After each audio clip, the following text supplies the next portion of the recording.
Well, Mordecai tells her, you were brought here for such a time as this. Mm-hmm. But Esther didn't know that at the time, right? Like, at the time, everything wasn't ideal. And in this process, I wonder if God is preparing you for your such a time as this, for your moment that He's like, I know it's painful, but I'm equipping you for the things that you're going to face in the future, and I have a great plan ahead of you.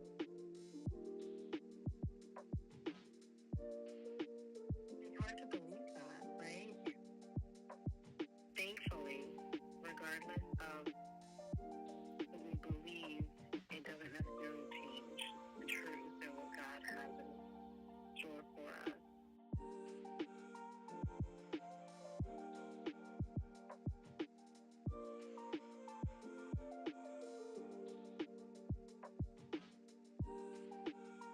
I purposely don't keep track of time, but if I had to guesstimate, without putting too much emphasis on specific dates, past 6 to 7 months, I did not see coming. Not at all. Not in the slightest bit. Going to therapy, seeking out the help. My actions are showing that I'm progressing. I'm smiling again. I'm around, I'm not as antisocial. I'm not just cooped up in the room how I was like within the first couple of months. But my heart posture shows that I didn't truly trust where God was taking me. I'm like, God, is this a mistake? If I'm being completely honest with you, I don't want you to just test me and then bring me back and be like, okay, now we're gonna, just to see like an Abraham type of, like, yes, I get it, you're God and you can do whatever, but you feel me? Like, nah. And so it came to a point where I'm like, okay, boom, I'm not doing that no more. I'm not gonna fake the fall. My hard truth is I'm okay with grieving and I'm okay with letting go of everything else and stepping into my next chapter. But this small thing, I cannot let go of. God, please tell me what you want me to do with this. Consistent. I'm praying, I'm consistent. I had this urge to not bring it up to my therapist. After, I think, maybe 1 or 2 sessions, I didn't bring it up. Finally bring it up. I'm consistent. I'm praying. Go to church. They're still talking about trusting. I'm praying. I'm literally, God, this is the one. I'm not giving up. I feel like it started to haunt me in my dreams. I would wake up seeing certain things. I'm like, God, I'm trying to move on. I'm trying to do the things, but my subconscious knows that this is bothering me.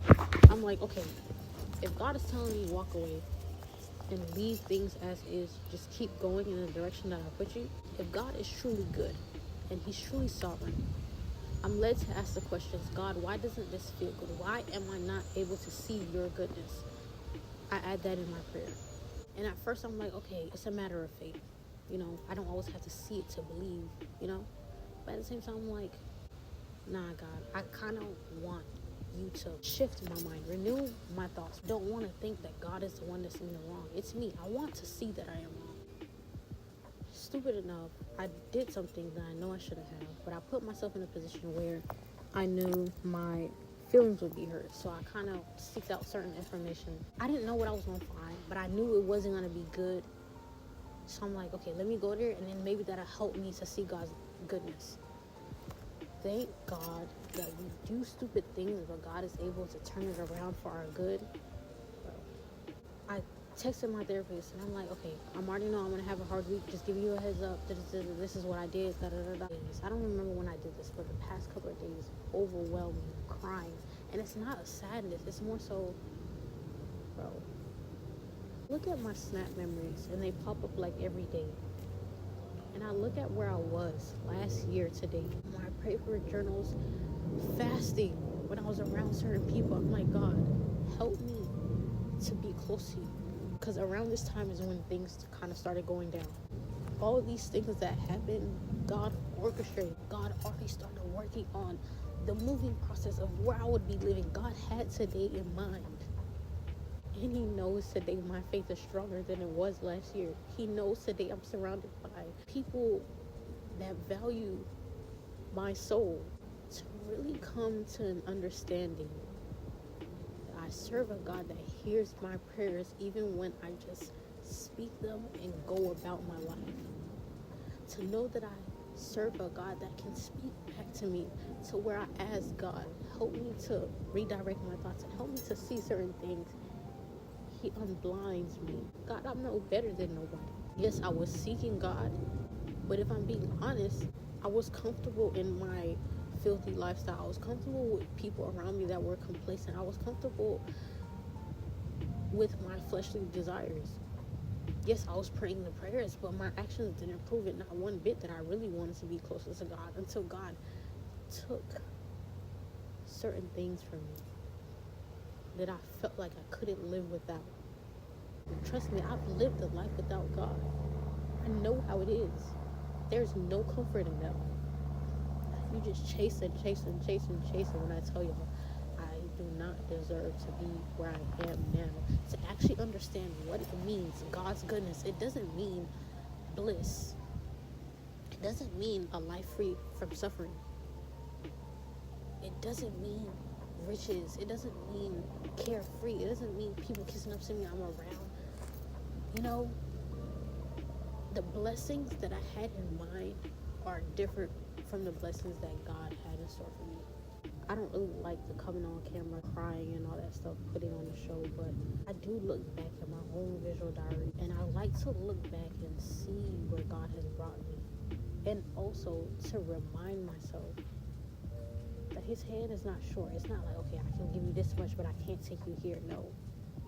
Remember, exceedingly abundantly above all that we can ask, all that we can think, all that we can imagine.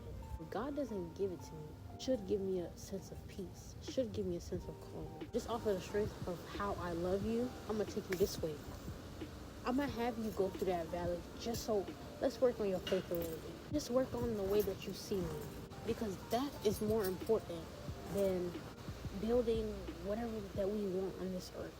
The things that I was praying for, the things that I wanted so bad this time last year, God, I don't want it. Thank you for giving me new desires. Thank you for giving me the desires of your heart. Thank you for allowing the things that pleases you to please me as well. When I tell y'all, that's all I can say. I'm not worthy. I don't know what I could have done to deserve a love like this. God's goodness may not be what you think it is, but God's goodness is indeed good. His good is not what the world tells us goodness is. Maybe wealth, maybe success. Yes, even the Bible shows that God sees the value in those things. So us to live an abundant life. But at what cost? Are we paying attention to the foundational things first? I'm proud of me for doing the work. I could have remained bitter like how I started out. I could have remained angry. I could have continued to lean into vengeance and go down the right of seeking out justice my way. But once you receive God's grace, you're able to give God's grace. Once you receive God's love, you're able to give God's love. Once you receive his forgiveness, truly, because I don't deserve it, I'm filthy. Once I receive that, God helps me perceive others. But guys, it's not easy. When I tell y'all, being in the dark or being in that rut, like I said, it sounds good, but that valley ain't no joke, boy. I feel like it's one of those things my dad, I don't know where he got it from, but like a proverb or whatever. It's like, if you take, you'll regret. If you don't take, you'll also regret. I'll regret because looking back, I'm gonna wish I took more, you know? Certain things that I need to pick up on, it'll probably go over my head, but you know, God in his grace, you know, he's gonna take account for all those stuff. But if I don't take as well, in the future, I'm gonna regret it. God is just good, and my definition of good has just changed drastically. When I say God is good, people say God is good all the time. Now I'm really understanding what that means. My stuff overheated, but I've been very mindful. I don't like to upset people's world, so I don't really likes to speak on situations or speak on other people if I think even in the slightest bit that it can cause turmoil or whatever. But God is too good to be quiet. I can say that much. God is too good to be quiet.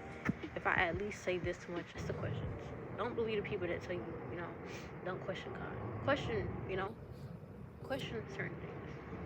But make sure that you're inviting him in and allowing him to answer the questions, not really go into the world or any outside sources. If he's the one who knows all, omnipresent, and all the things, allow him to be the one to answer your questions, because he won't, misguide you. He knows exactly how to articulate it and exactly what information to give you to get you by, or to say, this is not important right now, focus on this. Again, his goodness, not getting your way is a goodness, it's a grace. He's just too good. He's too good. No one can take his place,